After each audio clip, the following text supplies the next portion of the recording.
So like y'all, my iPad got overheated, bro, and then I was like, you know what, I'm finna go home and take a shower real quick. Got something to snack on, then I'm coming back. And yeah, I'm glad I did, because I had some things that the Most High not revealed to me, but gave me more presets for the video that I'm making right now. So all praises that my iPad did overheat. So I guess, you know, Most High does everything for a reason, right? And look at that, it led me to some presets. We'll get into that when we get towards the end of Matthew chapter 7. But I'm gonna read verse 15 again, Matthew chapter 7, just to go over it again. It says, "Beware of false prophets, which come to you in sheep's clothing, but inwardly they are ravening wolves." If you read in part 1, I said, like, you know, the sheep's clothing could be, you know, pastors wearing their suits. It's these Pharisees wearing their fringes with the menorahs and all that. That's what they wearing to draw you in, bro. They ravening wolves. Verse 16. "Ye shall know them by their fruits. Do men gather grapes of thorns or figs of thistles?" So he's saying, you know, do men gather things, good fruit, knowing that there's thorns all around it? Like, no, they wouldn't do that, bro. Verse 17. "Even so, every good tree bringeth forth good fruit, but a corrupt tree bringeth forth evil fruit." So this is saying that good trees bring forth good fruit. If you want to think of an apple tree, for example, because that's what I thought of when I thought of fruit. So apple tree. If you look at an apple tree, don't even look at the tree, don't look at the leaves, look at the fruit itself. If someone plucks off an apple and gave it to me and said it came off a tree and that apple is perfect, you know that tree was perfect, bro. If they gave me a bunch of apples and they gave me all of them and they all look perfect, you can tell that by the fruits of the tree that tree is probably very healthy, very tall, very strong.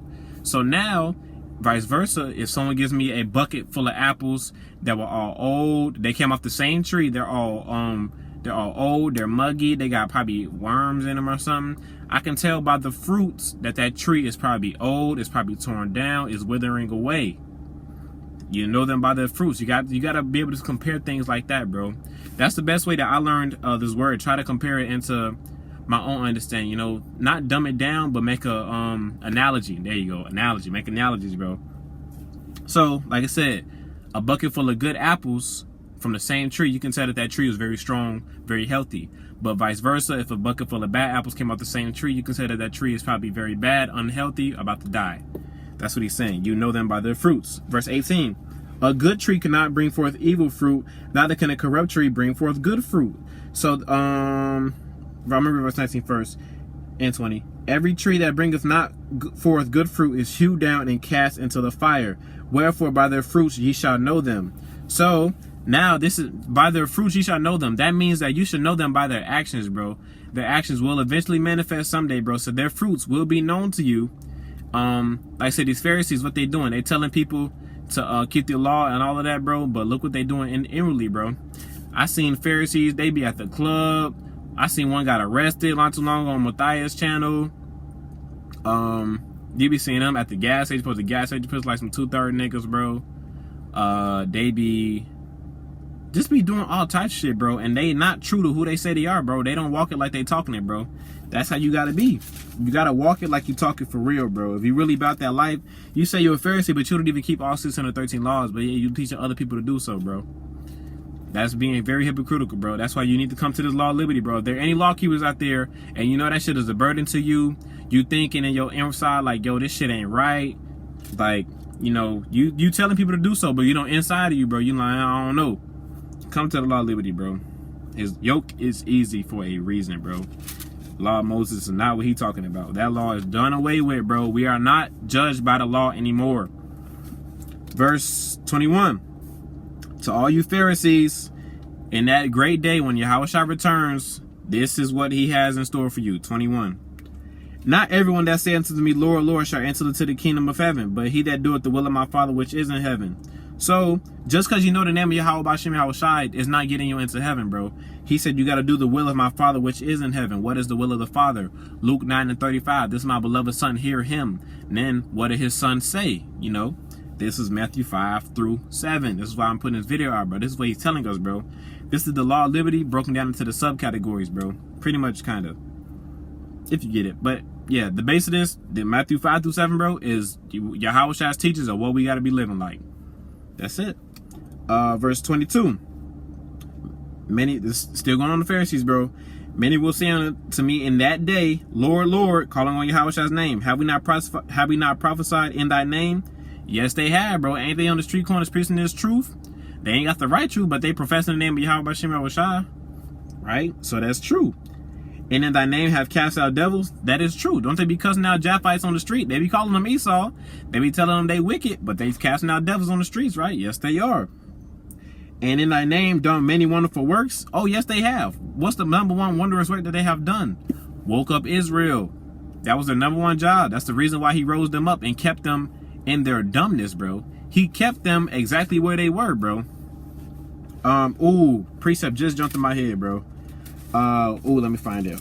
Please let me find it.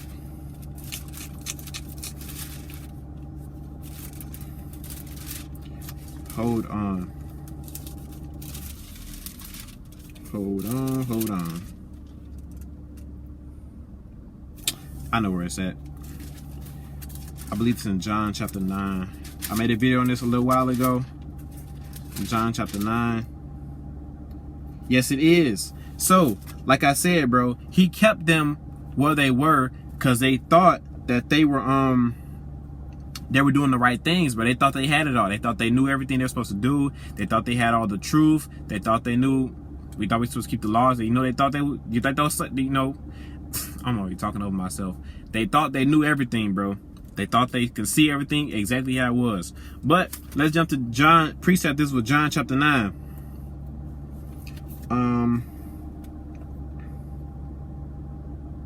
Let's start at verse 39.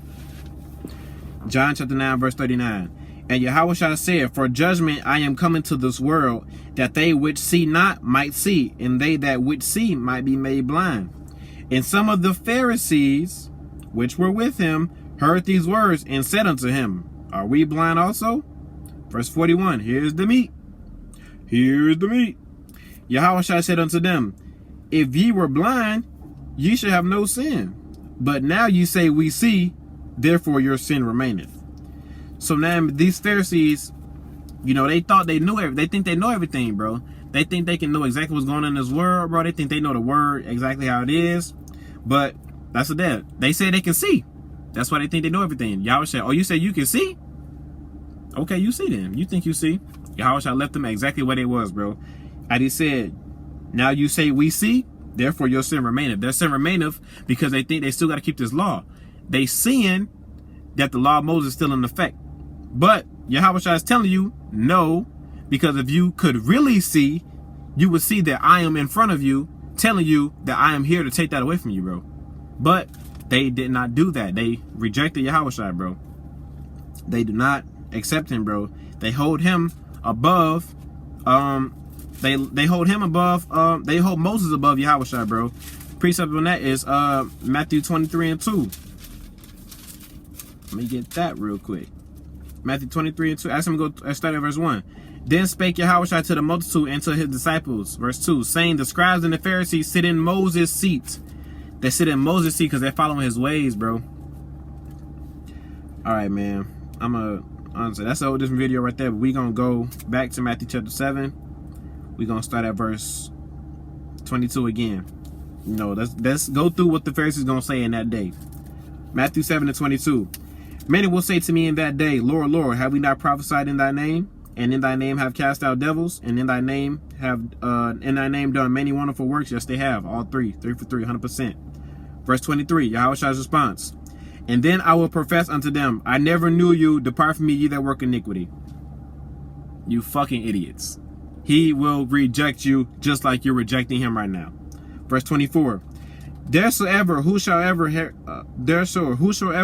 heareth these sayings of mine, not Moses, of mine, and doeth them, I will liken him unto a wise man which built his house upon a rock, and the rain descended, and the floods came, and the winds blew and beat upon that house, and it fell not, for it was founded upon a rock.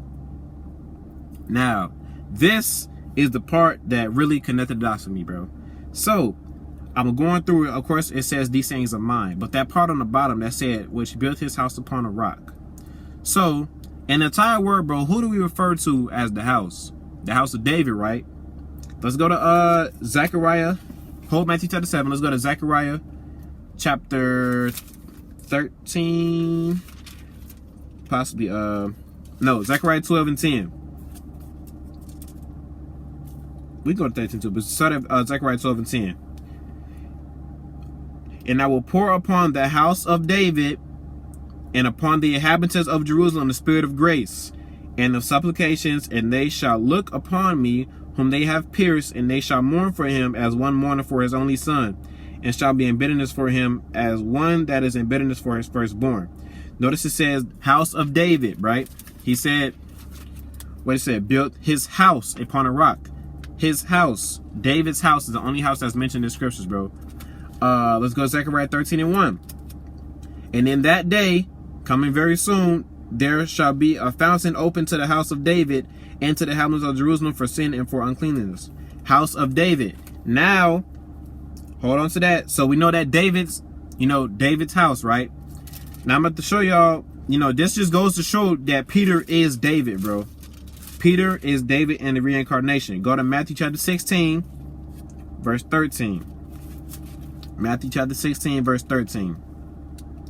When Yahushua came into the coast of Caesar Philippi, he asked his disciples, saying, whom do men say that I am? That I, the Son of Man, am? And they said, some say that thou art John the Baptist, some Elias, others Jeremiah, or one of the prophets.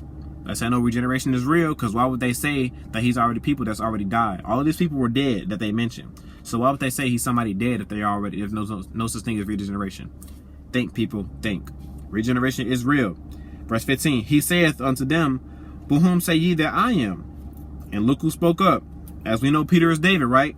Verse 16, and Simon Peter answered and said, thou art the Hamashiach, the son of the living powers. And Yahushua answered and said unto him, blessed art thou, Simon Bar-Jonah, for flesh and blood have not revealed it unto thee, but my Father which is in heaven. Verse 18, and I say also unto thee that thou art Peter, and upon this rock I will build my church, and the gates of hell shall not prevail against it. Verse 19, and I will give unto thee the keys of the kingdom of heaven, and whosoever thou shalt bind on earth shall be bound in heaven, and whosoever shall loose on earth shall be loosed in heaven. So, we know that David's house is upon a rock. House of David is founded upon a rock because we follow the sayings of him. Did he not say, do these sayings of mine, found his house upon a rock? David's house is founded upon a rock. He's the foundation house for all of this rod of iron, everything. We have Brother Matthias, right? Foundation is found upon a rock.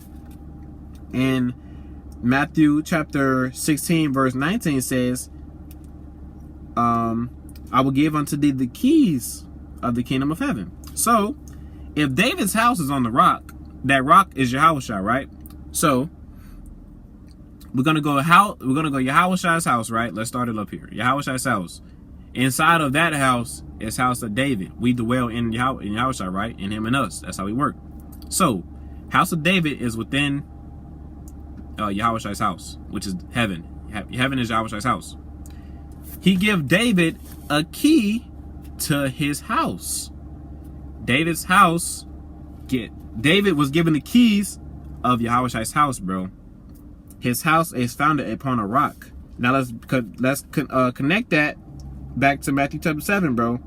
If David's house was built upon a rock, and Peter received the kingdom of heaven, the keys to the kingdom of heaven, how can David not be Peter reincarnated, bro? It's just more proof. His house is within his house, and he has keys to that house. Come on now, bro. Make it make sense.